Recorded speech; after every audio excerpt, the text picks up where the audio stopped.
आज हम आपके लिए लेकर के आए हैं हिंदी साहित्य के प्रसिद्ध साहित्यकार कामतानाथ की कहानी लाख की चूड़ियाँ। कामतानाथ उत्तर प्रदेश में जन्मे हिंदी साहित्य के एक बहुत ख्यातनाम कहानीकार, उपन्यासकार और नाटककार हैं।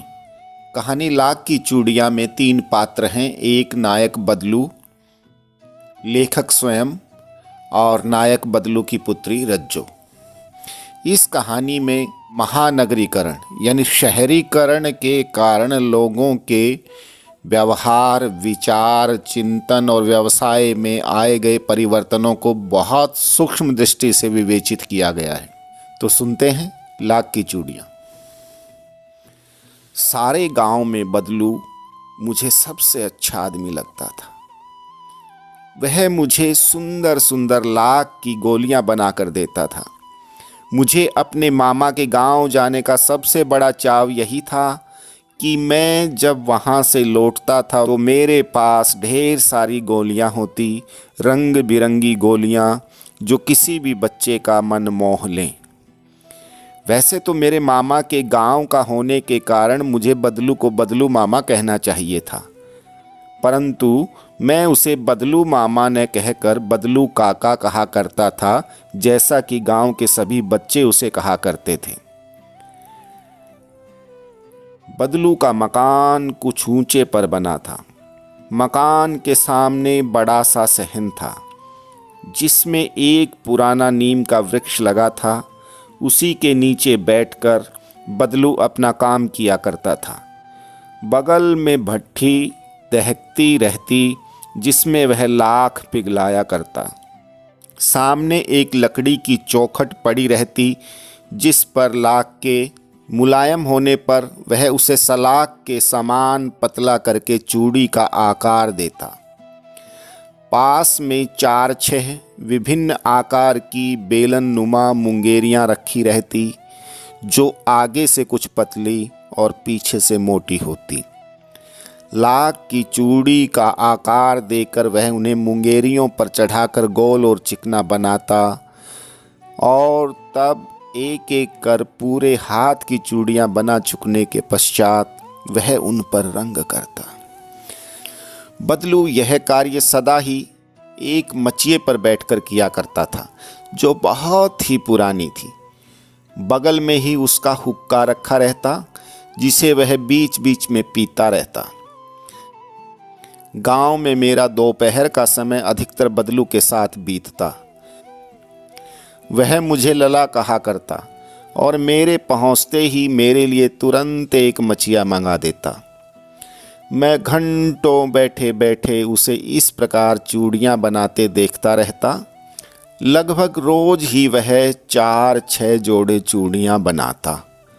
पूरा जोड़ा बना लेने पर वह उसे बेलन पर चढ़ाकर कुछ क्षण चुपचाप देखता रहता, मानो वह बेलन न होकर किसी नववधू की कलाई हो। बदलू मनिहार था। चूड़ियां बनाना उसका पैतृक पेशा था और वास्तव में वह बहुत ही सुंदर चूड़ियां बनाता था। उसकी बनाई हुई चूड़ियों की खपत भी बहुत थी।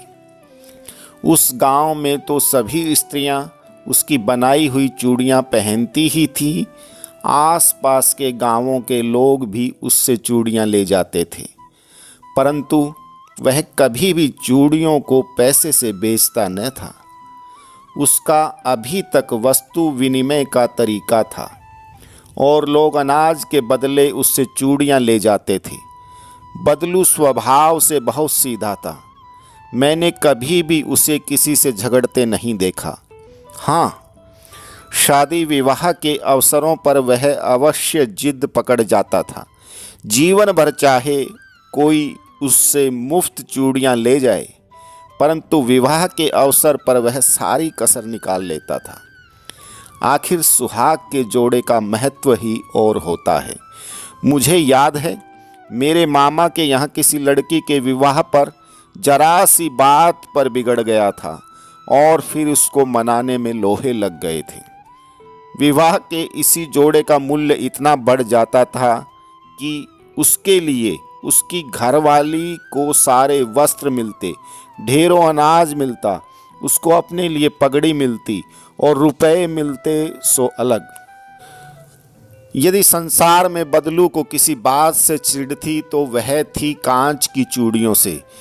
यदि किसी स्त्री के हाथों में उसे कांच की चूड़ियां दिख जाती तो वह अंदर ही अंदर कूद उठता और कभी कभी तो दो चार बातें भी सुना देता। मुझसे तो वह घंटों बातें किया करता। कभी मेरी पढ़ाई के बारे में पूछता, कभी मेरे घर के बारे में और कभी यूं ही शहर के जीवन के बारे में। मैं उससे कहता कि शहर में सब कांच की चूड़ियां पहनते हैं, तो वह उत्तर देता, शहर की बात और है लला, वहाँ तो सभी कुछ होता है। वहाँ तो औरतें अपने मर्द का हाथ पकड़कर सड़कों पर घूमती भी हैं और उनकी कलाइयाँ नाजुक होती हैं ना। लाख की चूड़ियाँ पहने तो मौज न आ जाए। कभी कभी बदलू मेरी अच्छी खासी खातिर भी करता। जिन दिनों उसकी गाय के दूध होता वह सदा मेरे लिए मलाई बचा कर रखता और आम की फसल में तो मैं रोज ही उसके यहाँ से दो चार आम खा आता। परंतु इन सब बातों के अतिरिक्त जिस कारण वह मुझे अच्छा लगता था वह यह था कि लगभग रोज ही वह मेरे लिए एक दो गोलियां बना देता। मैं बहुधा हर गर्मी की छुट्टी में अपने मामा के यहाँ चला जाता और एक आध महीने वहाँ रहकर स्कूल खुलने के समय तक वापस आ जाता। परंतु दो तीन बार ही मैं अपने मामा के यहाँ गया होऊंगा, तभी मेरे पिता की एक दूर के शहर में बदली हो गई और एक लंबी अवधि तक मैं अपने मामा के गांव न जा सका। तब लगभग 8-10 वर्षों के बाद जब मैं वहाँ गया तो इतना बड़ा हो चुका था कि लाख की गोलियों में मेरी रुचि ही नहीं रह गई थी। अतः गांव में होते हुए भी कई दिनों तक मुझे बदलू का ध्यान न आया। इस बीच मैंने देखा कि गांव में लगभग सभी स्त्रियां कांच की चूड़ियां पहने हैं। विरले ही हाथों में मैंने लाख की चूड़ियां देखी। तब एक दिन सहसा मुझे बदलू का ध्यान हो आया। बात यह हुई कि बरसात में मेरे मामा की छोटी लड़की आंगन में फिसल कर गिर पड़ी और उसके हाथ की कांच की चूड़ी टूटकर उसकी कलाई में घुस गई और उससे खून बहने लगा। मेरे मामा उस समय घर पर न थे, मुझे ही उसकी मरहम पट्टी करनी पड़ी। तभी सहसा मुझे बदलू का ध्यान हो आया और मैंने सोचा कि उससे मिल आऊं। अतः शाम को घूमते घूमते उसके घर चला गया। बदलू वहीं चबूतरे पर नीम के नीचे एक खाट पर लेटा था। नमस्ते बदलू काका, मैंने कहा। नमस्ते भैया, उसने मेरी नमस्ते का उत्तर दिया और उठकर खाट पर बैठ गया। परंतु उसने मुझे पहचाना नहीं और देर तक मेरी ओर निहारता रहा। मैं हूँ जनार्दन काका, आपके पास से गोलियां बनवा कर ले जाता था, मैंने अपना परिचय दिया। बदलू फिर भी चुप रहा, मानो वह अपने स्मृति पटल पर अतीत के चित्र उतार रहा हो। और तब वह एकदम बोल पड़ा, आओ आओ लला, बैठो, बहुत दिनों बाद गांव आए। हाँ, इधर आना नहीं हो सका काका, मैंने चारपाई पर बैठते हुए उत्तर दिया। कुछ देर फिर शांति रही। मैंने इधर उधर दृष्टि दौड़ाई, न तो मुझे उसकी मचिया ही नजर आई न ही भट्ठी। आजकल काम नहीं करते काका, मैंने पूछा। नहीं लला, काम तो कई साल से बंद है। मेरी बनाई हुई चूड़ियाँ कोई पूछे तब तो। गांव गांव कांच का प्रचार हो गया है। वह कुछ देर चुप रहा, फिर बोला, मशीन का युग है न लला, आजकल सब काम मशीन से होता है। खेत भी मशीन से जोते जाते हैं। फिर जो सुंदरता कांच की चूड़ियों में होती है, लाख में वह कहाँ संभव है। लेकिन कांच बड़ा खतरनाक होता है, बड़ी जल्दी टूट जाता है, मैंने कहा। नाजुक तो फिर होता ही है लला। कहते कहते उसे खांसी आ गई और वह देर तक खांसता रहा। मुझे लगा उसे दमा है। अवस्था के साथ साथ उसका शरीर ढल चुका है। उसके हाथों पर और माथे पर नसें उभर आई थी। जाने कैसे उसने मेरी शंका भांप ली और बोला, दमा नहीं है मुझे, फसली खांसी है। यही महीने 2 महीने से आ रही है। 10-15 दिन में ठीक हो जाएगी। मैं चुप रहा। मुझे लगा उसके अंदर कोई बहुत बड़ी व्यथा छुपी है। मैं देर तक सोचता रहा कि इस मशीन के युग ने कितने हाथ काट दिए हैं। कुछ देर फिर शांति रही जो मुझे अच्छी नहीं लगी। आम की फसल अब कैसी है काका? कुछ देर बाद मैंने बात का विषय बदलते हुए पूछा। अच्छी है लला, बहुत अच्छी है, उसने लहक कर उत्तर दिया और अंदर अपनी बेटी को आवाज़ दी। अरे रज्जो, लला के लिए आम तो ले आ।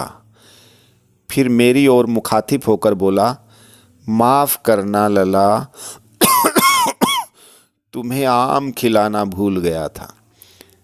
नहीं नहीं काका, आम तो इस साल बहुत खाए हैं। वाह वाह लला, बिना आम खिलाए कैसे जाने दूंगा तुमको। मैं चुप हो गया। मुझे वो दिन याद आए जब वह मेरे लिए मलाई बचा कर रखता था। गाय तो अच्छी है ना काका? मैंने पूछा। गाय कहाँ है लला, 2 साल हुए बेच दी, कहाँ से खिलाता। इतने में रज्जो उसकी बेटी अंदर से एक डलिया में ढेर से आम ले आई। यह तो बहुत है काका, इतने कहाँ खा पाऊंगा, मैंने कहा। वाह वाह, वह हंस पड़ा। शहरी ठहरे ना, मैं तुम्हारी उम्र का था तो इससे चौगुने आम एक बखत में खा जाता था। आप लोगों की बात और है, मैंने उत्तर दिया। अच्छा बेटी, लला को 4-5 आम काट कर दे दो, सिंदूरी वाले देना। देखो लला कैसे हैं, इसी साल यह पेड़ तैयार हुआ है। रज्जो ने 4-5 आम अंजुली में लेकर मेरी ओर बढ़ा दिए। आम लेने के लिए मैंने हाथ बढ़ाया तो मेरी निगाह एक क्षण के लिए उसके हाथों पर ठिठक गई। गोरी गोरी कलाइयों पर लाख की चूड़ियाँ बहुत ही फब रही थी। बदलू ने मेरी दृष्टि देख ली और बोल पड़ा, यही आखिरी जोड़ा बनाया था। जमींदार साहब की बेटी के विवाह पर 10 आने पैसे मुझको दे रहे थे। मैंने जोड़ा नहीं दिया, कहा शहर से ले आओ। मैंने आम ले लिए और खाकर थोड़ी देर पश्चात चला आया। मुझे प्रसन्नता हुई कि बदलू ने हार कर भी हार नहीं मानी थी। उसका व्यक्तित्व कांच की चूड़ियों जैसा न था कि आसानी से टूट जाए। उम्मीद है आपको यह कहानी पसंद आई होगी। और कहानियाँ सुनने के लिए चैनल को देखते रहिए, लाइक कीजिए, सब्सक्राइब कीजिए और अपने महत्वपूर्ण सुझाव कमेंट के रूप में नीचे लिख दीजिए। धन्यवाद।